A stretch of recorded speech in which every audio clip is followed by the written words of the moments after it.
थोड़ा अजीब सा ही लग रहा है, ये मिसमैच तो कर रहा है वैसे। मतलब ऐसा बहुत बड़ा जो कंपनी बोल रही है, क्लेम कर रही है बहुत इंप्रूवमेंट करिए, ये करिए, मुझे तो फील नहीं हुआ। कि मेरे को क्यों लगता है कि जो थार 5 डोर है वो एक हार्डकोर ऑफ रोडर नहीं है, इतने बढ़िया फीचर्स होने के बावजूद भी। Hello everyone, good morning, afternoon, night तो नहीं हो सकती क्योंकि रोशनी आपको आ रही है। Welcome back to the channel. तो भाई साहब फिर से एक स्टिल वीडियो कह सकते हैं हम इसको, स्टिल वीडियो कहेंगे, व्लॉग तो नहीं है क्योंकि व्लॉग तो बनता है चलते फिरते कहीं जा रहे हैं कुछ कर रहे हैं, लेकिन ये स्टिल वीडियो बन रही है और इसका रीजन आपको पता ही है, थार रॉक्स। पिछली वीडियो में ना मुझे कुछ कमेंट्स वगैरह आए कि भाई को इवेंट में नहीं बुलाया गया तो इसलिए भाई की जली। देखो, इसको जली नहीं बोलते। अगर इवेंट पे हमें बुलाया जाता तो हम वीडियोस बनाते और वो वीडियोस बनती मुफ्त की, मतलब अपना उसमें कुछ लगना नहीं था। जो रीच आती, समझ सकते हो आप, तो वो रीच हमारी नहीं आई तो उसका हमें दुख थोड़ा सा होगा। जब हम गाड़ी लेंगे, 20-25 लाख रुपए की गाड़ी खुद की ली, फिर उस पर कंटेंट बनाना, उतना रिकवर कर पाना, फिर वो गाड़ी अगर हम बेचें फिर उसमें उतना लॉस खाना, तो वो सारा सिनेरियो, मतलब उसमें भी नो डाउट कंटेंट तो बनता ही है, बट उसमें फिर क्या है कि उतना लाता नहीं है जितना लग जाता है। भाई साहब एक अपॉर्चुनिटी थी, फ्री का जो कंटेंट बनना था और जो रीच मिलनी थी ना, वो सब चली गई,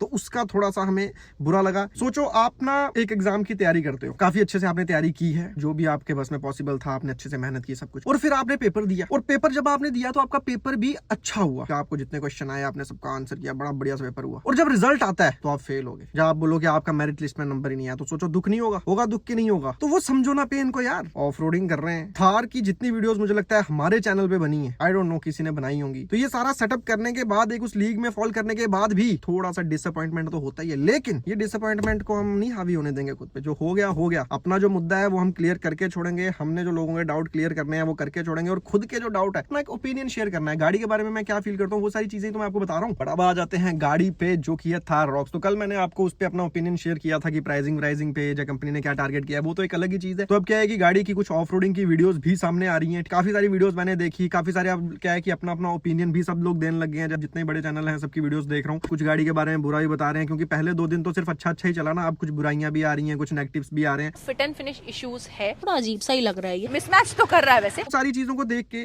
ऑफ रोडिंग के रिलेटेड मैं क्या समझ पाया हूँ वो मैं आप लोगों को बताऊंगा। तो सबसे पहले तो यार अगर हम बात कर लें इस गाड़ी के कंपैरिजन की, तो ये गाड़ी को हम कंपेयर किससे करेंगे? क्या हम इसको 3 डोर थार से कंपेयर कर सकते हैं? वो तो इनका अपना ही प्रोडक्ट है, उससे क्या कंपेयर करें?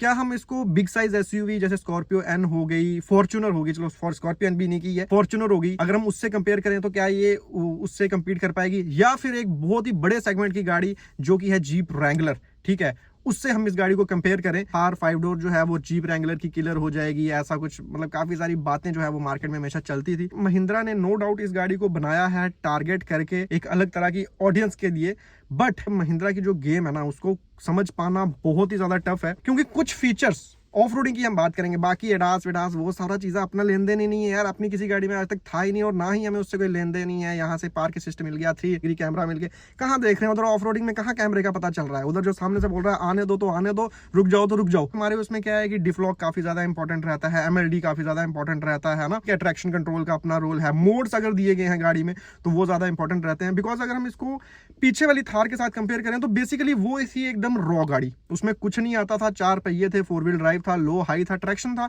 एंड उसमें MLD था, ठीक है, उसके अलावा उसमें और कोई चीजें नहीं थी। वहीं हम इस थार की बात कर ले तो इसमें हमें पहले तो उन्होंने मोड दे दिए, सैंड दे दिया, मड दे दिया ना, कुछ ऐसे मोड दे दिए, लेकिन ये मोड कोई नई चीज नहीं है। मोड तो क्या है कि स्कॉर्पियन में मिलते हैं और मोड गाड़ियों में मिलते रहते हैं, लेकिन जो 2 मोड मुझे काफी ज्यादा इंटरेस्टिंग लगे इस गाड़ी के लिए, वो था एक तो इसका कुछ क्रॉलिंग वाला मोड है, और एक है इंटेलीटर्न। चलो क्रॉलिंग वाला तो फिर भी एक बार के लिए समझ आ जाए, लेकिन जो इंटेलीटर्न है वो तो कहीं सुना ही नहीं यार आज तक, इवन वो तो रैंगलर में भी नहीं आता।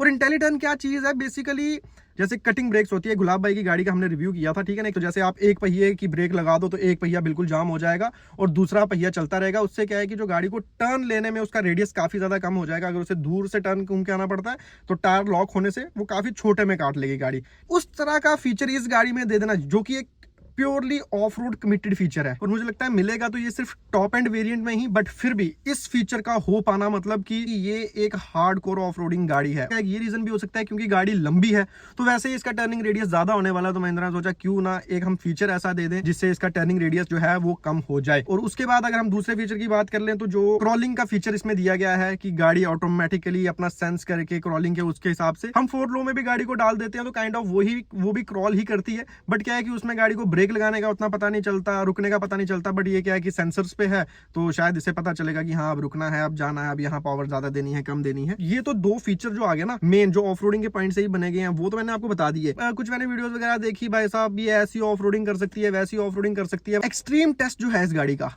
ऑब्वियसली वो कंपनी के वहां पे जो कंपनी का सेटअप बनाया हुआ है उसमें एक्सट्रीम टेस्ट तो नहीं होने वाला है किसी भी हालत में। रीजन बीइंग कि वो भाई कंपनी के अपने एंड्स पे सारी चीजें हैं। मैंने देखा वहां गाड़ी मड पे चल रही है, जब वो एक ऐसा ऑब्स्टेकल क्रिएट किया जाता है जिसमें डिफ लॉक का इस्तेमाल होता है, जैसे एक बार यहाँ से गाड़ी अंदर जाएगी, एक बार, जो हम ऑलरेडी कर भी चुके हैं, बट वो बड़े बेसिक ऑब्स्टेकल हैं। तो हार्डकोर टेस्टिंग की भी अगर हम बात कर लें तो कहीं पे भी इसकी हार्डकोर टेस्टिंग अभी जो मैंने वीडियोस वगैरह देखी ना, मुझे नहीं लगा उसमें हाँ भाई कीचड़ में गाड़ी घुमा दी। कोई भी 4 व्हील ड्राइव गाड़ी ले जाओ, वो नॉर्मली ऐसे ऑब्स्टेकल तो करती है ना। इस गाड़ी को जो सबसे ज्यादा दिक्कत आने वाली है वो है जो इसका बीच का लॉन्ग व्हील बेस है, उसकी वजह से गाड़ी बीच होने का काफी ज्यादा खतरा है। ऑफ रोडिंग में आप देखो तो सबसे पहले तो गाड़ी का 4x4 होना जरूरी है। उसके बाद जो मुझे सबसे इंपॉर्टेंट चीज लगती है ऑफ रोडिंग में, वो है गाड़ी का अप्रोच एंड डिपार्चर एंगल। क्योंकि कोई भी ऑब्स्टेकल करने के लिए, जैसे आप देख रहे हो कभी हम स्कॉर्पियो एंड फॉर्च्यूनर के साथ ऑफ रोडिंग करते हैं तो सबसे, जैसे रिसेंटली भी हमने करी थी, तो सबसे पहले वो कहीं भी डालते हैं तो या तो उनका फ्रंट से बम्पर लग जाता है या रियर से बम्पर लग जाता है। तो अप्रोच और डिपार्चर एंगल का सही होना बहुत ज्यादा जरूरी है। अप्रोच एंड डिपार्चर एंगल की मैंने थोड़ी सी फोन में क्लिप सेव कर रखी है। थार 5 डोर है, उसका अप्रोच एंगल है लगभग 41 डिग्री एंड उसका डिपार्चर एंगल है 36 डिग्री। और जीप रैंगलर का जो अप्रोच एंड डिपार्चर एंगल है वो है 43 डिग्री एंड 37 डिग्री। मतलब 2 डिग्री के अप्रोच एंगल में फर्क है और 1 डिग्री के डिपार्चर एंगल में फर्क है। जीप रैंगलर के साथ तो इसका कंपैरिजन हो गया। वहीं अगर हम इसकी बात कर लेते हैं हमारी स्कॉर्पियो एंड या फॉर्च्यूनर जैसी जो सॉफ्ट गाड़ियां हैं, फॉर्च्यूनर का जो अप्रोच एंगल है वो है 29 डिग्री। मतलब देखो 12 डिग्री का फर्क है। तो वो तो वहीं फेल हो गई ना, क्योंकि वो गाड़ियां उस तरह की एक्सट्रीम ऑफ रोडिंग के लिए जो है वो बनाई नहीं गई हैं और उसका डिपार्चर एंगल भी जो है वो भी 25 डिग्री है। वहीं पे अगर हम स्कॉर्पियो एन की बात कर लें तो अप्रोच एंगल है वो 27 डिग्री है और जो डिपार्चर एंगल है वो 36 डिग्री है। हालांकि डिपार्चर एंगल थोड़ा सा ज्यादा है गाड़ी की, लेकिन आगे से वो भी टकराती है। अगर 3 डोर की बात करें तो वो आती है 41 डिग्री के एंगल के साथ, जो कि लगभग रॉक्स के सेम ही है, और 36 डिग्री का ही जो है डिपार्चर एंगल भी है, जो कि उसके सेम ही है। बात कर लें अपनी जिमनी की, ठीक है ना, तो जिमनी का जो डिपार्चर एंगल है वो तो सेगमेंट में सबसे ज्यादा ही है, लगभग 47-48 डिग्री के आसपास जो है। थोड़ा सा नंबर्स जो है वो वेरी कर रहे हैं अलग अलग जगहों पे, पर मैंने देखा है 47 से 48 डिग्री तक जो है डिपार्चर एंगल जाता है और जो अप्रोच एंगल है वो है लगभग 36 डिग्री तक। अप्रोच एंगल थोड़ा सा कम रखा गया है, बाकी गाड़ियों का 40 तक अप्रोच एंगल जा रहा है तो इसका 36 तक ही जा रहा है, लेकिन इसका डिपार्चर एंगल जो है वो ज्यादा है। तो अप्रोच और डिपार्चर एंगल से क्या फर्क पड़ रहा है? बंपर के लगने का सबसे मेजर रीजन जो होता है वो यही होता है कि गाड़ी का अप्रोच और डिपार्चर एंगल। काफी सारी चीजों को लेकर मैंने आपको काफी सारा ओपिनियन अपना दे दिया एंड कि मेरे को क्यों लगता है कि जो थार 5 डोर है शायद वो एक हार्डकोर ऑफ रोडर नहीं है, इतने बढ़िया फीचर्स होने के बावजूद भी। क्योंकि इसमें जो है डिफ लॉक भी, जो पीछे वाली थार थी, जो पहली थार थी, उसमें आपको पता है MLD मिलता था। तो MLD क्या होता है कि जैसे आपका एक टायर स्पिन करे और एक सर्टेन RPMs पे एक टायर स्पिन कर दे रहा है तो वो ऑटोमेटिकली क्लिक होके दूसरे टायर में अपनी पावर देता था। बट इसमें वैसा ऑटोमेटिक वाला सिस्टम नहीं है, इसमें है मैनुअल डिफ लॉक, जो कि हमारी फॉर्च्यूनर में मिलता है, हाइलक्स में हमें मिलता है। उसके बाद जो इसमें इंटेली टर्न का हमें फीचर मिल गया जो कि किसी गाड़ी में मिलता ही नहीं है। एंड उसके बाद इसमें जो वो क्रॉलिंग वाला फीचर है वो हमें मिल गया है, मोड्स भी मिल गए हैं। बट स्टिल ये गाड़ी मुझे नहीं लगता कि एक हार्डकोर ऑफ रोडर है। अप्रोच एंड डिपार्चर एंगल इतना अच्छा है सब कुछ होने के बावजूद भी, क्योंकि ये जो आपको सारे के सारे फीचर्स है ना, ये वाले इंटेली टर्न हो गया, क्रॉलिंग वाला हो गया, ये आपको मिलेंगे टॉप एंड वेरिएंट में। तो मुझे लगता है जहां तक वो जाएगा 30 लाख रुपए तक, जो था इस गाड़ी का इंटीरियर।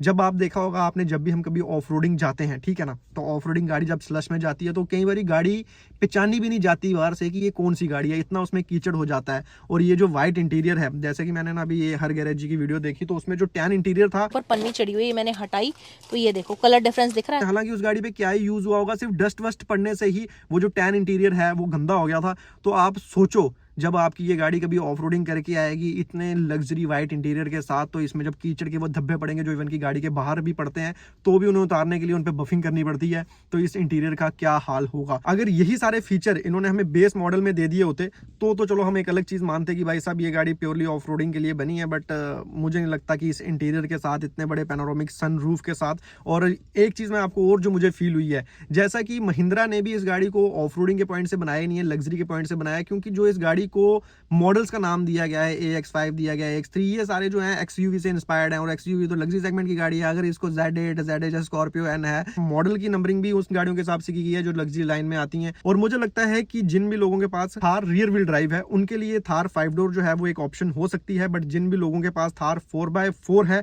और वो 4x4 का इस्तेमाल भी करते हैं, ऑफ रोडिंग भी करते हैं, मुझे लगता है वो लोग शायद थार 5 डोर पे नहीं जाएंगे, बिकॉज वो मोर ऑफ लाइक एक फैमिली वाली गाड़ी है, ट्रैवल करने वाली गाड़ी हो सकती है, जो हल्का फुल्का कहीं ऑफ रोडिंग वाली गाड़ी हो सकती है। लेकिन अगर आप उससे बोलो कि आपको एक्सट्रीम ऑफ रोडिंग करनी है, एक कैंपिंग के लिए गाड़ी बिल्ड करनी है, ठीक है ना, ओवरलैंडिंग की गाड़ी बिल्ड करनी है, सनरूफ दे दिया ऊपर तो ओवरलैंडिंग का क्या, किसी का मुझे कमेंट भी आया कि भाई साहब इतने वाइट इंटीरियर में क्या आप ओवरलैंडिंग का सेटअप करोगे, प्लस ऊपर सनरूफ है तो वहां पे आप टेंट वगैरह कैसे इंस्टॉल। जो थार 3 डोर ने ऑफ रोडिंग में नाम बनाया था ना, मतलब उसका आज भी कोई कंपैरिजन नहीं है, उसका आज भी कोई मुकाबला नहीं है और उसका आज भी कोई रिप्लेसमेंट नहीं है। मेरे को तो यही फील होता है। बाकी चलो ठीक है, गाड़ी 2-3 महीने में मार्केट में आएगी, ओनर्स के थ्रू उसकी टेस्टिंग होगी, हमें नई नई वीडियोस मिलेंगी, क्या दिक्कतें आ रही हैं, कहाँ फंस रही है, कैसे निकल रही है, तब तक हम कुछ कह नहीं सकते। बट जो भी मैंने अपने आपको ओपिनियंस दिए हैं ये सारे के सारे बेस्ड हैं जो अभी तक मैंने यूट्यूब पे वीडियोस देखी हैं, जो मैंने रिव्यूज देखे हैं और जो कुछ मुझे अपने पिछले 3 साल के एक्सपीरियंस से समझ आता है। तो see you in the next one, till then bye bye and take care. And इस तरह की वीडियोस आपको कैसी लग रही हैं जरूर बताइए कमेंट सेक्शन में।